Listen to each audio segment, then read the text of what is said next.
우리가 살아가는 이 세상은 참 살기 힘든 세상입니다. 그래서 사람들이 입에 그냥 아주 달고 살죠. 힘들다, 죽겠다, 입버릇처럼 하고 삽니다. 경제가 조금만 힘들어도요, 참 먹고 살기 힘들어 죽겠다 그럽니다. 정치적인 혼란이 조금만 있어도 세상 참 힘들어 죽겠다.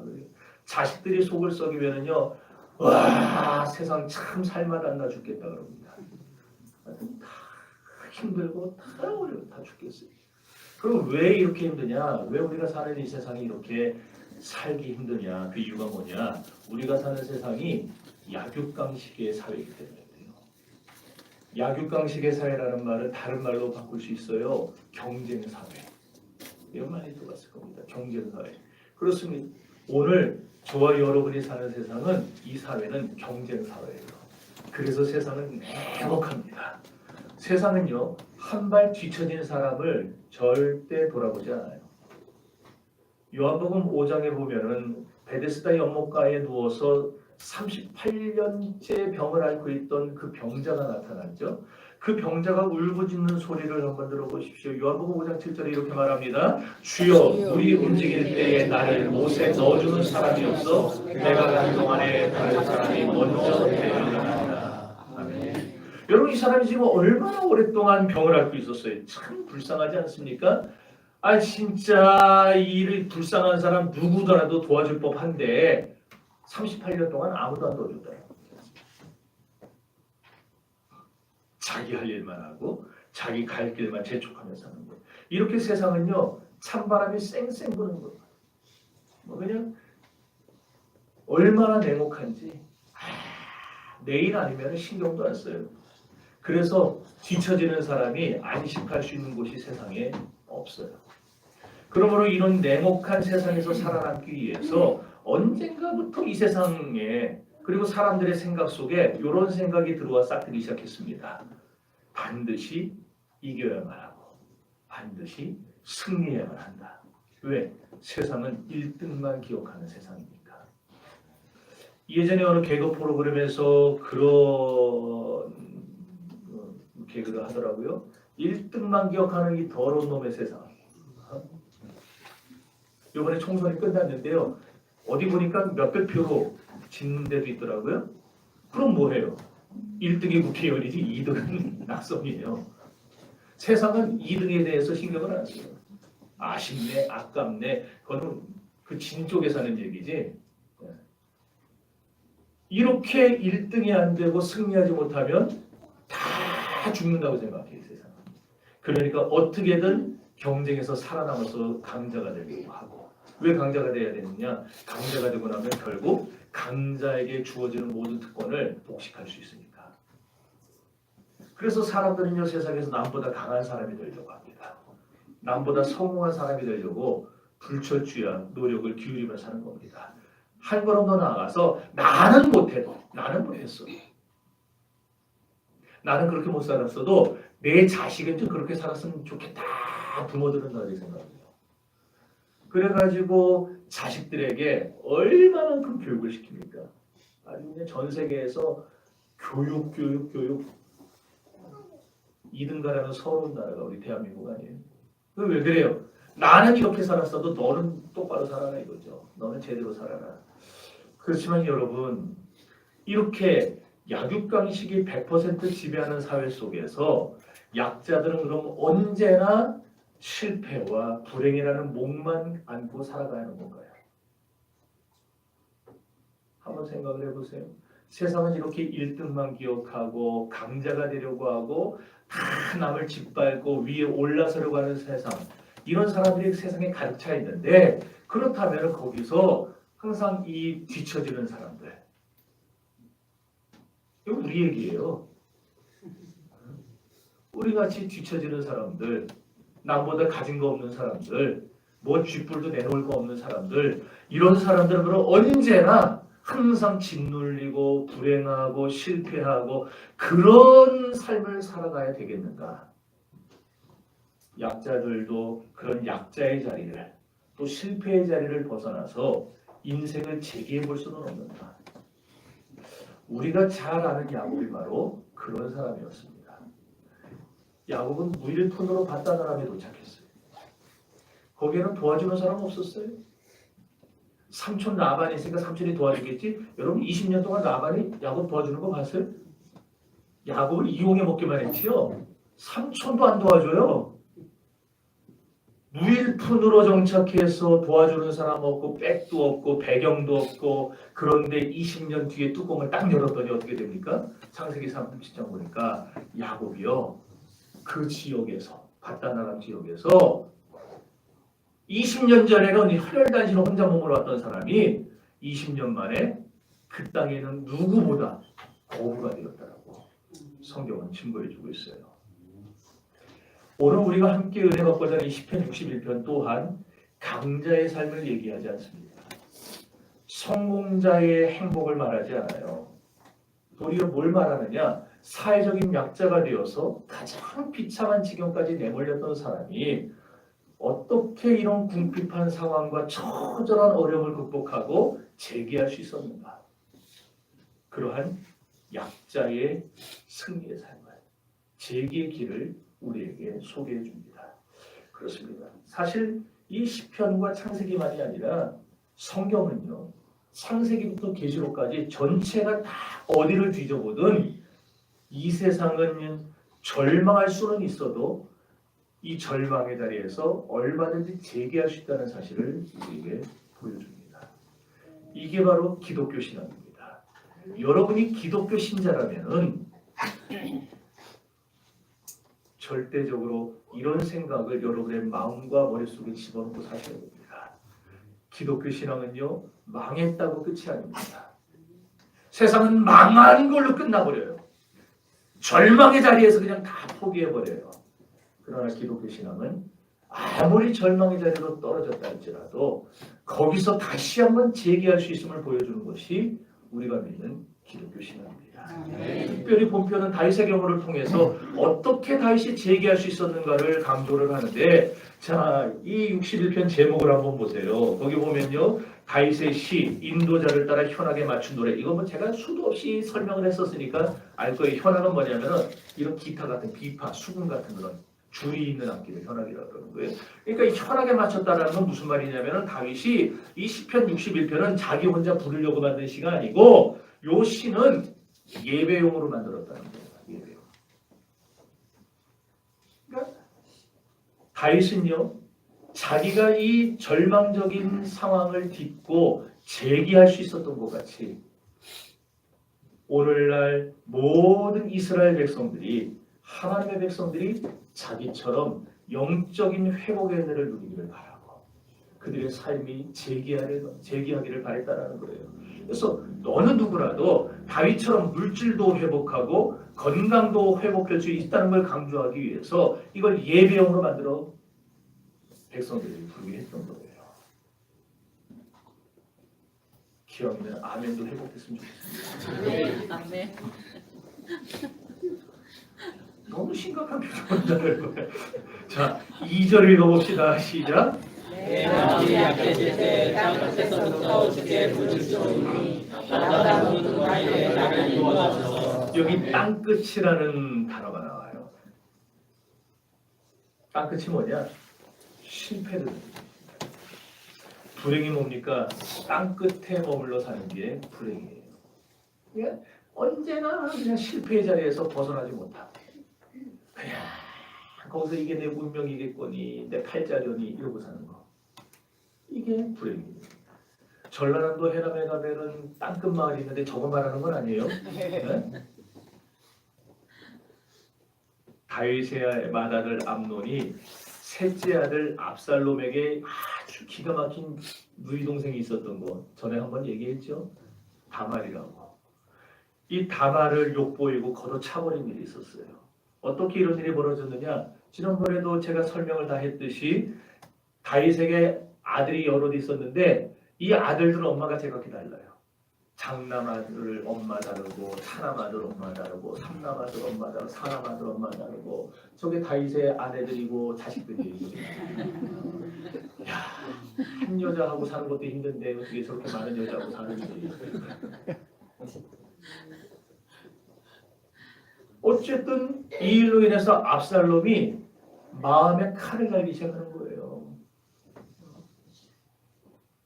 그래도 칼 집어넣고 돌아다니다가 잡힌 10대에 있었죠. 칼 집어넣고 압살롬이 언제든 기회만 엿보는 겁니다. 걸리기만 해봐라, 걸리기만 해봐라, 내가 그냥 확 죽여버린다 이러면서. 그러다가 마침내 2년 뒤에 양털 깎는 시기에, 이때는 이스라엘 전체가 다 축제 분위기입니다.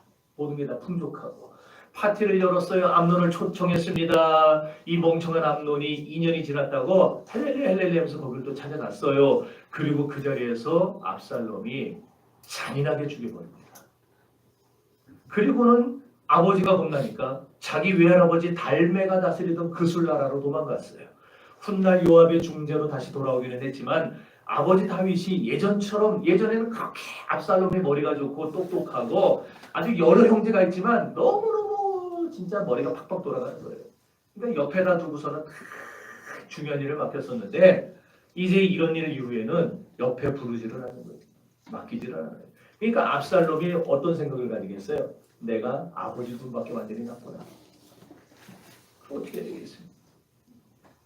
내가 차라리 이렇게 살다가 이렇게 별 볼 일 없이 살다가 죽느니 아버지를 몰아내고 내가 왕이 되는 게 낫겠다. 왜? 자기에겐 젊음이 있으니까. 이 머리가 있으니까. 자기를 따르는 사람들도 많으니까. 그래가지고 재판을 제멋대로 하면서 민심을 끌어들이고 그 다음에 용병을 막 사모았어요. 군대를 양성했습니다. 그리고 마침내 반란을 일으킨 거예요. 밤에 잠을 자다가 반란 소식을 들은 다윗은요, 신발도 못 신고 도망을 치게 됩니다. 맨발로 기드론 시내를 건너고 감난산을 넘어서 동쪽으로 도망을 쳐서 저 예루살렘에서 마하나임이라고 하는 저기까지 길라산지 동쪽 끝까지 도망을 가게 된 겁니다. 여러분 지도에서 보시는 것처럼 이 마하나임은요, 갓지파에 속한 땅이에요. 갓지파.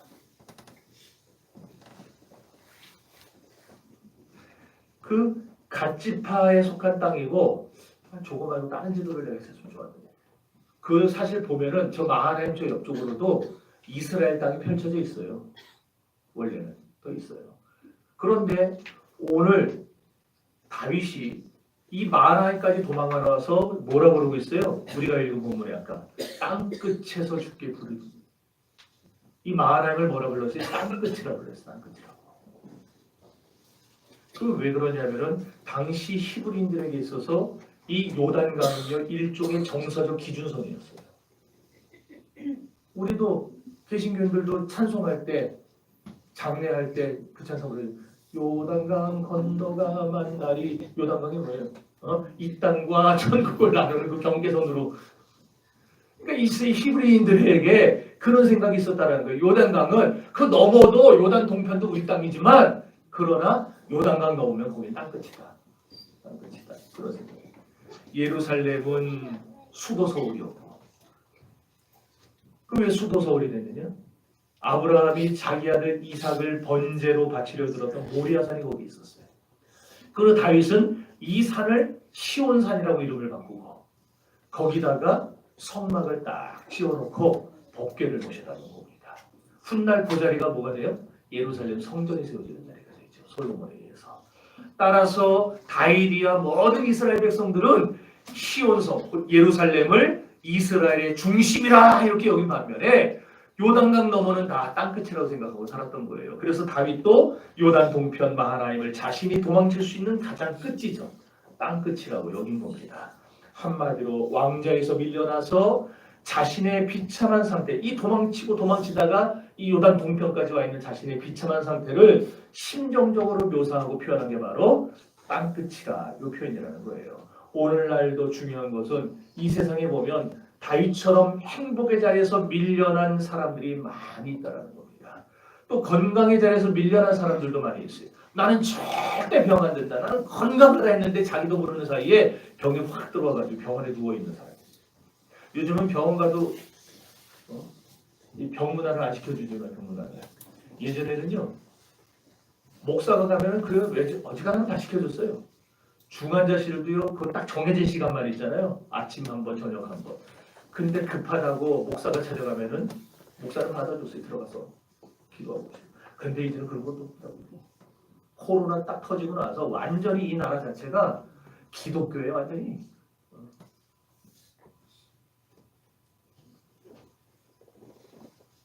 그 얘기 해봐야 뭐. 아니 저하고 친한 분도 그렇게 저더러 운동하고 맨날 교회만 있으면 어떡하냐고. 그러면 진짜 이 병 저 병 다 한다고. 그래놓고는 얼마 전에 자기 병원에 있다고 연락 왔어요. 여러분 맨날 운동하고 다니고 헬스하고 다니고 산 올라다녀도요 하나님이 지켜주면 까딱없어요. 아니, 교만해서 그런 소리 하는 게 아니라 제가 저라고 안 가고 싶겠어요? 저런데? 꽃구경 안 가고 싶겠어요? 네. 시간이 없어 못 가는 걸 어떻게 해요? 그러니까 시간 없이 일해가면서 목회하면서 하고 있으니까 하나님이 불쌍히 여겨주시는 것 같아요. 아이고 참 꽃구경도 못 가고 저렇게. 여러분 어쨌든지 간에요. 이 행복에서 밀려난 사람들, 가장 잃어버리고 외롭게 사는 사람에게는 그 고독의 자리가 땅끝이에요. 병든 이들에게는 병원이 땅끝이에요. 의사가 아유 손 못 씁니다.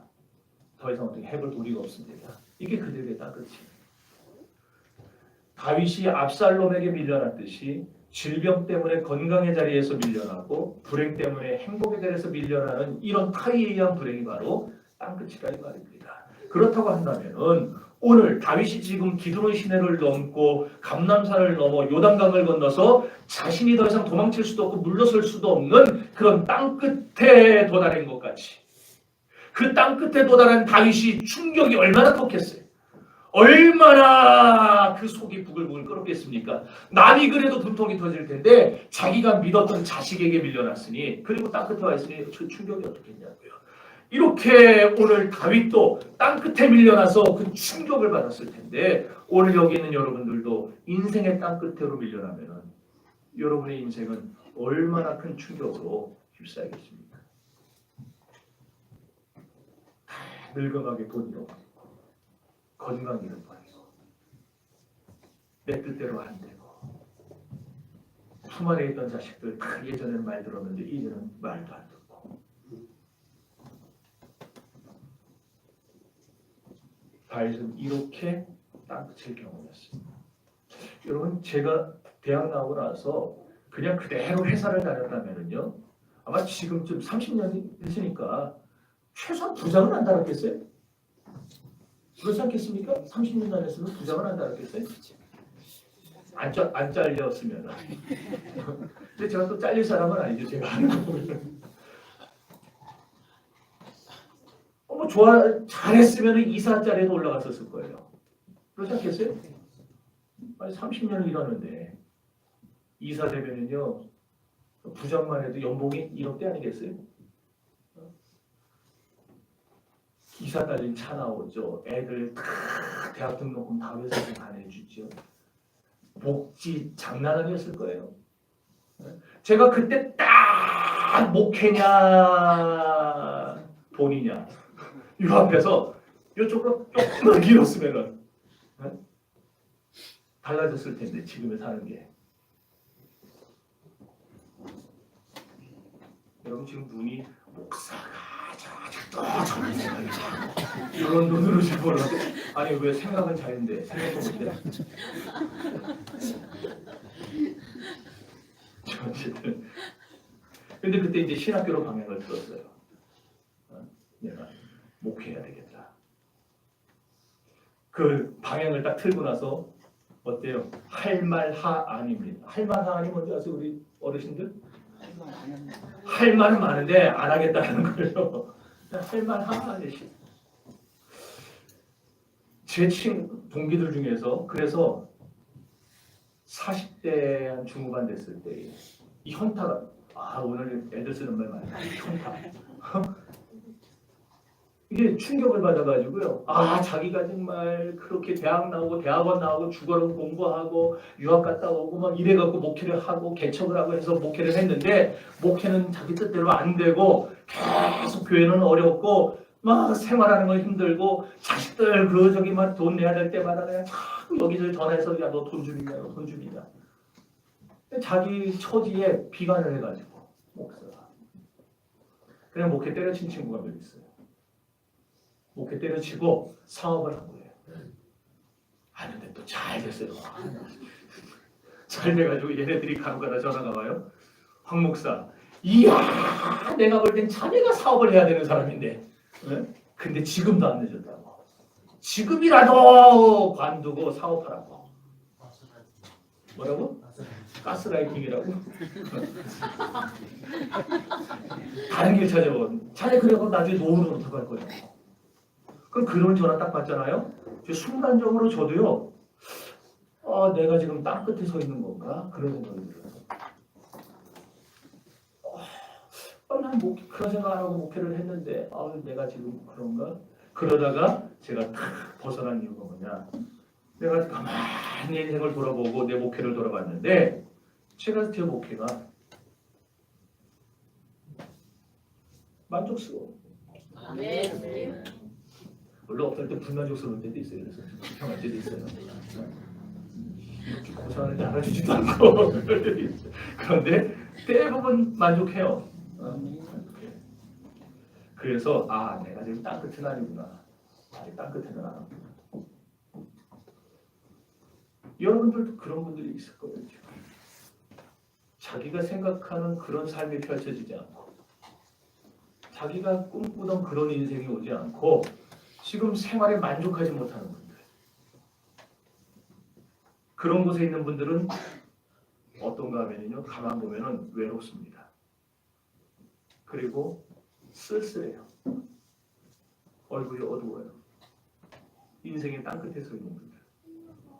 이렇게 땅끝이라는 것은요. 가난하고 궁핍하고 외롭고 쓸쓸한 곳이에요. 이렇게 행복의 예루살렘에 밀려나서 쫓겨나가는 생활이라는 것이 결국 외롭고 고통스럽고 가난하고 모래알 씹는 것처럼 삭막한 생활일 수밖에 없는 거겠죠. 이런 불행의 땅끝으로 떨어질 때 찾아오는 하나의 중요한 심정적 고통이 뭐냐? 따라합시다. 내 마음이 약해질 때. 전에 개역 성경은 내 마음이 짓눌릴 때에 그랬어요. 이 번역을 왜 이런 식으로 다시 해놨냐? 이게 성경 번역할 때 우리 개혁주의만 모여갖고 성경 번역하면 제일 좋은데 이 번역할 때 온갖 교단이 다 들어와요. 개신교 이름 딱지 붙인 교단들은 다 이 분배를 해줘야 돼요.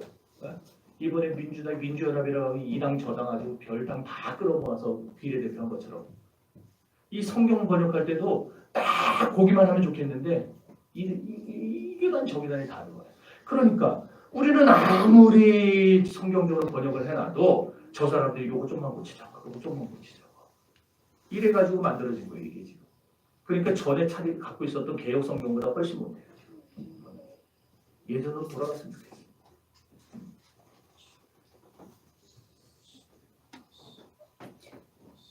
지나가서 누가 하품을 하네. 그런데 어쨌든 우리 마음이 짓눌리면은요 어떻게 됩니까? 인생이 무너져요. 마음이 자꾸 물질적인 고통과 여러 가지 자녀의 문제와 질병에 대한 공포와 가정적인 어려움에서 짓눌리게 되면은요 그 인생이 무너져 내립니다. 얼마 못 가서. 이 약해진다는 말은 짓눌린다. 요 말. 요 약해진다, 짓눌린다는 말은요 상처가 많다는 말이거든요. 한마디로 극도의 짓눌림을 당해서 마음의 상처를 입고 크게 심신이 쇠약해진 상태로 지금 내 마음이 약해질 때에 이렇게 표현한 건데 마음이 짓눌리고요. 마음이 약해지면 아무리 용맹한 사람도 소용없습니다. 여러분 엘리야 보세요. 하늘에서 불을 내리고 3년만 동안 내리지 않던 우르를 내리게 했던 사람이에요. 바알 선지자, 아세라 선지자 850명과 싸워서 그들과 이겼던 사람이에요. 그런데 이세벨이 그 소식을 들었어요. 내가 기껏 키워놨던 바알 선지자, 아세라 선지자를 내 놈이 죽여? 내가 너를 살려두면 내가 사람이 아니다. 내가 내 성을 간다 이러면서 너를 죽여버리겠다니까 그 얘기를 듣고 그 협박에 넘어가서 엘리야가 노뎀나무 아래 들어가서 거기 누워서 차라리 죽여주세요. 차라리 죽여주세요. 그러지 않았어요. 아무리 용맹한 사람도 마음이 짓눌리게 되면 이렇게 됩니다. 그러니 오늘 여기 있는 저나 여러분은 어떻게 되겠어요? 마음이 짓눌리게 돼요. 그러니까 포기하는 거예요. 소용없다 그러고. 문제는 성도들이 인생의 땅끝에 도달해서 마음이 상해가지고 짓눌려가지고 절망하고 낙담하는 것에 대해서 성경은 절대로 동의하지 않는다는 겁니다. 다시 말해서 우리가 어떤 인생의 땅끝에 도달하더라도 낙심하고 절망하고 좌절하지 말고 다시 일어나라는 것. 이것이 바로 성경이 말하는 일관된 가르침인 거예요. 아멘. 그래서 오늘 본문 2절에 뭐라고 했어요? 여러분이 땅끝에 섰다고 지금 여러분이 지금 서 있는 곳이 땅끝이라는 생각이 들면은 그 순간에 그 사람은 당장 뭘 해야 되느냐? 하나님을 찾는 기도 생활을 하라는 거예요. 그렇습니다. 기도는 편안할 때만 하는 게 아닙니다. 더 이상 소망을 찾아볼 수 없는 인생의 땅끝에 도달했을 때, 땅끝을 마주했을 때 그때가 바로 기도할 때예요. 그러니까 절망의 순간은 진짜 절망을 하는 순간이 아닌 겁니다. 우리는 그 순간에 하나님을 찾아야 합니다. 우리는 그 절망의 순간에, 그 땅끝의 순간에 땅끝에 와 계시는 하나님을 만날 줄로 믿습니다. 1절과 2절을 다시 읽어봅시다. 시작. 하나님이여 나의 부르짖음을 들으시며 내 기도에 유의하소서. 내 마음이 약해질 때 땅끝에서부터 주께 부르짖으오니 나보다 높은 나이에 나를 인도하소서. 아멘. 여기 기도라는 말이 나오는데 테필라라는 단어예요. 테필라. 엎드려가지고 간절히 비는 거. 이걸 보여주면 좋겠는데 못 보여주겠네. 무릎을 꿇고 완전히 바닥에다가 배와 이걸 다 깔고 엎드려가지고 이렇게 하는 기도. 그게 테필라 기도예요. 히브리 사람들은요 기도를 여러 가지 방법으로 합니다. 우리도 그러잖아요. 이렇게 기도하는 사람이 있고 손 들고 기도하는 사람이 있고 하듯이 그런 기도의 모습들을 나타내는 단어가 14가지가 있어요. 그런데 그 중에 테필라 기도는 엎드려서 무릎 꿇고 간절히 집중해서 비는 거. 이런 기도를 말하는데 이 엎드려서 빈다는 것은 하나님을 향한 성도의 행동을 말해요. 당신은 나의 하나님이십니다. 나는 당신이 나의 주인 되심을 믿습니다. 이렇게 인정하면서 하는 기도. 그게 테필라 기도예요. 그러니까 히브리 사람들은 기도할 때 그냥 입술로만 기도하지 않았어요. 하나님 믿습니다. 믿습니다. 이렇게 해주시고 저렇게 해주시고 믿습니다. 입으로만 기도한 게 아니고 그냥 몸까지 사용해서 전인격적으로 기도를 한다는 거예요. 여러분 아마 인터넷에서 히브리인들, 유대인들 기도하는 거 찾아보면은요. 통곡의 벽에서 기도하는 게 제일 많이 나올 거예요. 통곡의 벽 앞에서 유대인들 이 머리에다 이거 모자 쓰고 여기다 이거 경문 달고 그다음에 여기 귀에다 술 해고 옷 까만색 입고서는요 애들이고 노인이고 그 앞에서 가지고 어떻게 기도하는지 요만한 거 펴놔요. 율법책 딱 펴놓고서는 이렇게 기도해요. 이렇게 기도해요. 이렇게 되죠. 가만히 얌전하게 기도하는 사람들이 없어요. 이러면서 여러분들은 그러라는 건 아니고 어쨌든 기도는 이게 지금 뭐냐? 이 테필라 기도는 부르짖으면 하는 기도예요. 부르짖어. 여러분 기도를 조용히 체질 따라서 기질 따라서 하겠지만 조용히 기도할 때는 조용히 기도하시고 우리가 부르짖어 기도해야 될 때는 부르짖어 기도하세요. 발등에 불 떨어지는데 아 뜨거워. 이건 정신 나간 사람이죠. 발등에 불 떨리면 아 뜨거워! 그래야 되지. 하나님 앞에 부르짖어 기도해요. 저는 목이 잘 안 쉬어요. 그럼 지금 저랑 4년 있는 동안에 저 목 쉬는 거 본 적 있으세요? 막 그렇게 막 수련회 인도하고 철야 인도하고 해도 목 안 쉬어요. 근데 제가 원래 목이 안 쉬는 체질이라고 생각할 텐데 아니 저 학생 때까지는요 수련회만 갔다면 목이 쉬어가지고 이래서 이러고 갔어요. 목이 쉬어가지고 조금만 부러지셔도 이 생목으로 기도하다 보니까 목 소리가 안 나요. 며칠 동안 일주일 동안. 그런데 제가 청년 때 본격적으로 기도 훈련하면서 내가 저녁에 우리 목사님 말을 나는 너무 잘 들었어요. 요번에 우리 답사 갔다 오신 분들이 있는데 그 위에 선녀탕이라고 거기가 제가 거기 들어가서 1시간 동안 기도하다가 감기 걸렸던 곳인데 거기를 못 보여드렸어요. 거기 이렇게 웅덩이가 있는데 작은 폭포가 있어요. 3단 폭포가. 그럼 폭포가 별거 높이도 별거 아닌데 소리는 엄청 커요. 소리가 잘 안 들려요. 옆에서 말하는 사람 소리가 안 들려요. 근데 거기서 목사님이 저한테 담임 목사님이 시킨 거예요. 거기 들어서 목 트이려면은 거기 들어가서 쫙 주위가 하루 종일 부르짖다 나오라고. 따라 했어요. 그랬더니 목이 쉬어가지고 안 나오는 거예요. 그랬더니 목사님 또 그 다음에 갔더니 뭐라는 줄 알아요? 목이 쉬었어도 또 가서 또 하라고.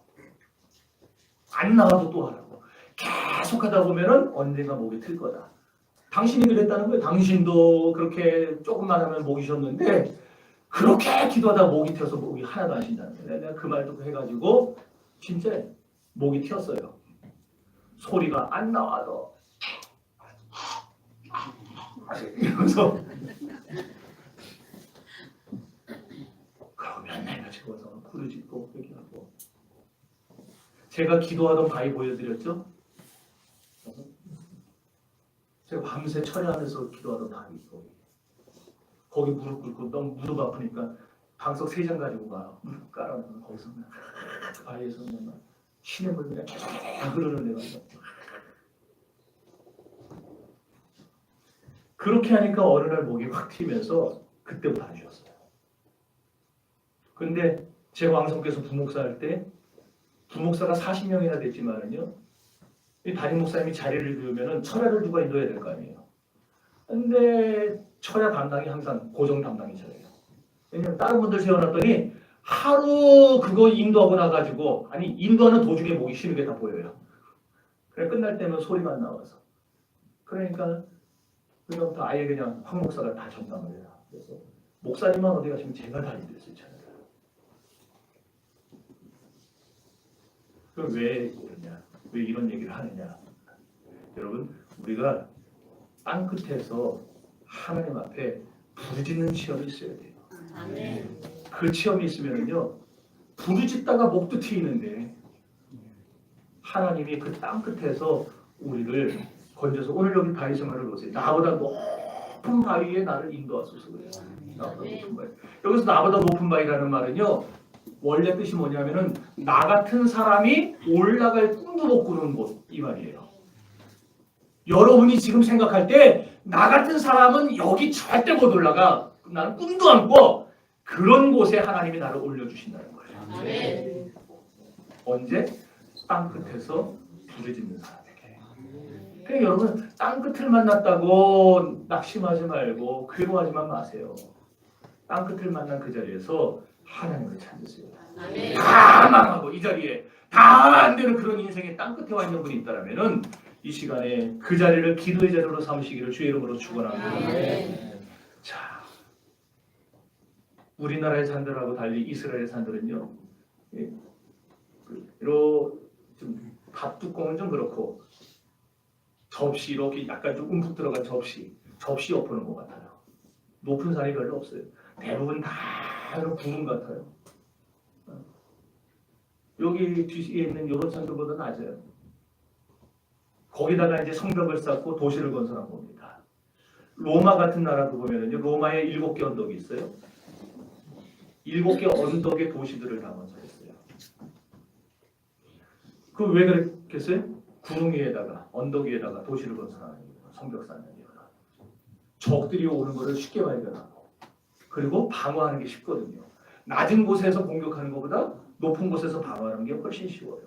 그래서 6,000명이 성을 지키면은요 그 10배인 6만 명이 공격해야 겨우 이길 수 있다는 말이 있어요. 병법에. 그런데 지금 다윗은 내가 지금 있는 땅끝보다 훨씬 높은 바위에 나를 인도해 주세요. 그러니까 이게 뭐겠어요? 적군들이 쳐들어올 때 쉽게 발견하고 또 쉽게 방어할 수 있는 철의 요새를 말하지 않겠어요? 피난처를 말하지 않겠어요? 그러니까 지금 다윗이 압살롬의 반란 때문에 여기까지 내가 밀려왔지만 그런 나를 하나님의 피난처에 들여보내달라고 하는 다윗의 간구의 내용이에요. 원수의 공격을 막아낼 수 있도록 나를 안전지대에 넣어주세요 하는 기도예요. 여러분 그렇게 기도하셔야 돼요. 매일매일 우리가 기도해야 되는 내용이 바로 이겁니다. 하나님 나를 주님의 피난처에 들어가게 해주세요. 주님의 안전지대에서 살게 해주세요. 원수들이 나를 공격하는 자들이 세상에서 1등이 되겠다고 하는 자들이 매일매일 나를 공격해 들어오는 이런 험난한 세상살이 속에서 하나님 나를 언제나 이런 땅끝에 머물르지 말게 하시고 나를 들어서 내가 꿈도 못 꾸던 그 피난처로 주님의 안전한 지대로 나를 넣어주세요. 그게 우리가 기도할 내용이에요. 그럼 이런 기도 생활은 어디서부터 오는가? 3절과 4절 읽어봅시다. 시작.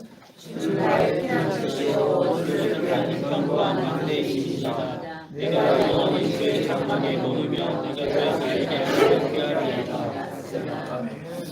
다윗은 지금요 어떤 원수의 공격이라도 막아낼 수 있는 피난처인 산성에 나를 들여보내달라 보호해달라 기도한 건데 이걸 영적으로 해석을 하면 어떤 의미냐? 하나님이야말로 나의 진정한 유일한 피난처다 그 말이에요. 그러니까 여러분 하나님 매일같이 나를 주님의 피난처에 나를 주님의 안전지대에 넣어주세요 기도하는데 그 피난처는 누구냐? 하나님이에요. 그러니까 여러분 하나님을 여러분의 주인 삼으시고 하나님을 여러분의 아버지 삼으시고 나가면 하나님이 여러분의 피난처가 되어주실 겁니다. 하나님이 내 피난처니까 하나님이 날개끈을 펼쳐가지고 나를 보여주시면 그 날개끈 아래 있는 사람들은 어떻게 되겠어요? 안전하게 되는 거예요.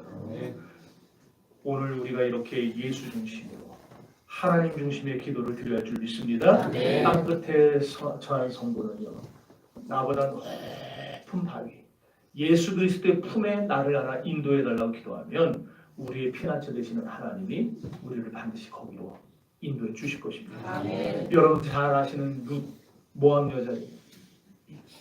그가 시어머니 나오미를 따라서 베들레헴으로 왔지만 나오미나 룻이나 사실 둘 다 과부예요. 20대 중반의 새파랗게 젊은 과부 룻 50대 과부 시어머니 모시고 사는 게 쉽겠습니까?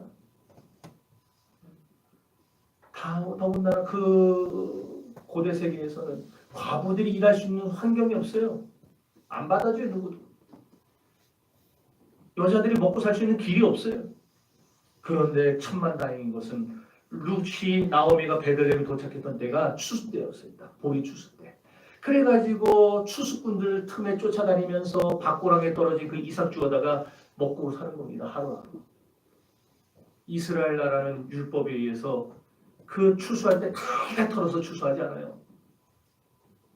고아나 과부나 나그네가 흘린 이삭 주워 먹으라고 그걸 대충 추수하는데 요것 때문에 산 거예요. 이것 때문에.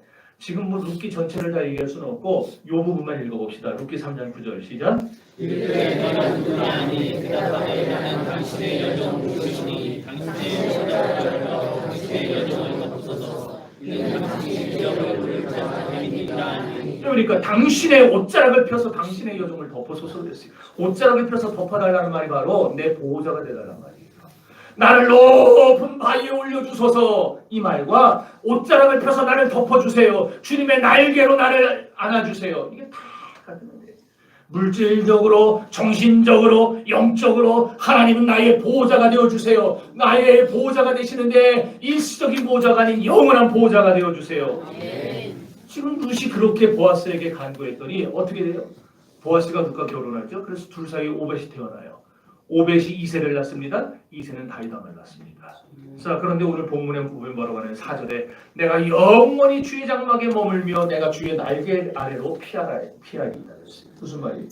내가 하나님 앞에 간절히 기도하면 하나님은 내 높은 바위, 내 인생의 피난처가 되셔서 마치 보아스가 룻을 옷자락으로 덮어주었듯이 주님도 보호의 날개로 나를 덮어주실 것이다. 나를 보호해 주실 것이다. 이걸 다시 확실히 믿었다는 걸 보여주는 거예요. 그러니까 여러분 기도는요 땅끝에서 하는 겁니다. 땅끝에서 어디 하나 내가 기댈 데 없는 곳에서 딴 주머니에 하나 없는 그곳에서 여기가 내 마지막이다 생각되는 그 자리에서 거기서 하나님 나를 지켜주세요. 나를 보호해주세요. 주님의 날개로 나를 덮어주세요. 이런 기도가 여러분들 그런 말 쓰시잖아요. 기도빨. 기도빨이라는 게 사실 그게 없는데 너무 많이 쓰니까. 근데 지금 기도빨이 먹힌다 안 먹힌다. 다시 말해서 우리가 하나님 지켜주세요, 보호해주세요. 여러분의 이런 기도가 기도빨이 제대로 먹히려면은 반드시 거기 뭐가 있어야 되느냐? 확신이 있어야 됩니다. 여러분 기도하면서 하나님 날 보호해 주세요. 안 되면 말고 하나님 날 보호해 주세요. 아, 그 될까 안 될까? 백날 그런 기도 해보세요. 대나 하나님이 나를 주님의 날개로 보호해 주실 거야. 내가 지금 땅끝에 밀려왔지만 하나님 나를 여기서 건져내 주실 거야. 나를 인생의 높은 바위에 올려주실 거야. 이런 믿음의 확신이 있어야 그 기도가 응답되는 것이지, 확신도 없고 믿음도 없는데 기도가 응답되는 거 아니라는 거예요. 그래서 오늘 우리가 부른 찬송가 419장 주 날개 밑 내가 편안히 쉬네. 밤 깊고 비바람 불어쳐도 아버지께서 왜 이렇게 빨리 켰어요? 아버지께서 날 지키시니 거기서 편안히 쉬리로다. 그러잖아요. 마치 제비가 엄마 품에서 그냥 염려 걱정 우수사려 슬픔 하나 없이 그냥, 제비 새끼는 걱정 안 해요. 엄마가 먹이 갖고 오면 먹이나 다름없이 편안함을 느끼는 거죠. 오늘 저와 여러분도 그런 확신을 갖고서 이 찬송 우리 다 같이 한번 불러봅시다. 주 날개 밑 내가 편안히 쉬네. 밤 깊고 비바람 불어쳐도 아버지께서 날 지키시니 거기서 편안히 쉬니. 주 날개 밑 나의 피난처 되니 주 날개 밑 나의 피난처 되니 거기서 쉬기를 원하노라. 세상이 나를 위로하나 거기서 평안을 누리리. 주 날개 밑 참된 기쁨이 있네. 참된 기쁨이 있네. 고넓은 세상 길 가는 동안 나 거기 숨어 돌보심을 받고 영원한 안식을 얻는. 주 날개 밑 평안하다. 주 날개 밑 평안하다. 그 사랑 그 글자이요. 주 날개 밑 내쉬는 영혼 영원히 거기서 살리. 지금 듣는데 여러분의 찬송 소리가 천군 천사의 소리보다 훨씬 더 훌륭합니다. 칭찬을 해도 뭔 소리인지도 모르는 성도 여러분, 한 세상을 살아갈 때 우리 인생이 그렇게 길지는 않지만 굴곡이 참 심합니다. 여기 인생을 많이 살아오신 분들, 모든 게 다 평제를 받는 것 같았습니까? 아니요. 오만 어려움들 다 겪었을 겁니다.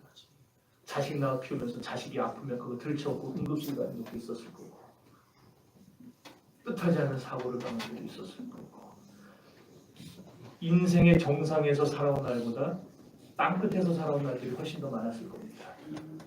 그때 우리가 살아남았던 유일했던 방법, 그리고 지금 또다시 인생의 변방으로 밀려나고 땅끝으로 밀려나서 그래도 우리가 여기서 살아갈 수 있는 유일한 길, 그것은 바로 하나님께 부르짖어 기도하는 게 뿐입니다.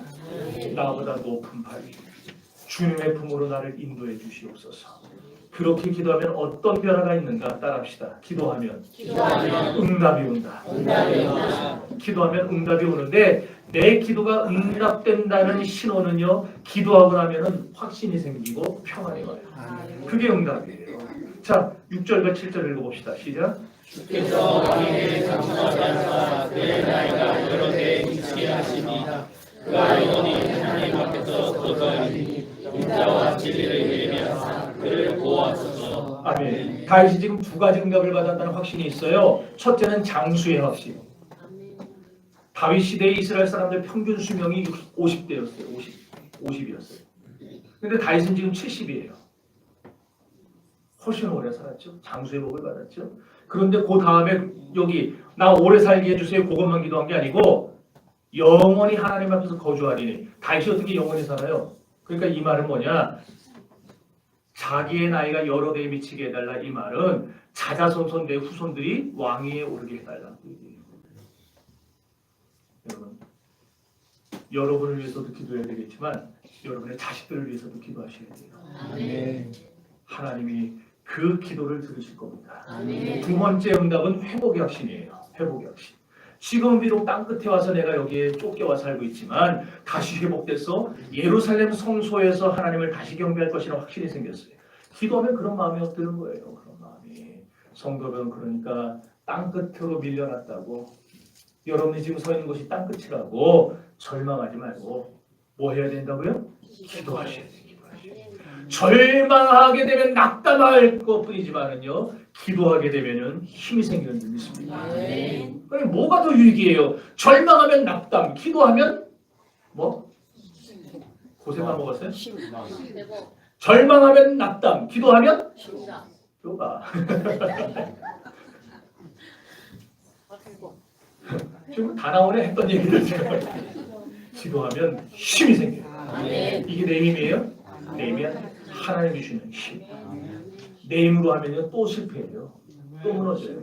그러나 하나님이 주시는 힘으로 하면은요 인생의 땅끝에 있다가 다윗이 회복되어 다시 왕자리에 복귀했던 것 같이 하나님이 우리를 안전하게 평안하게 우리의 모든 간구를 그대로 이루어주신 줄 믿습니다. 자, 8절 읽어봅시다. 시작.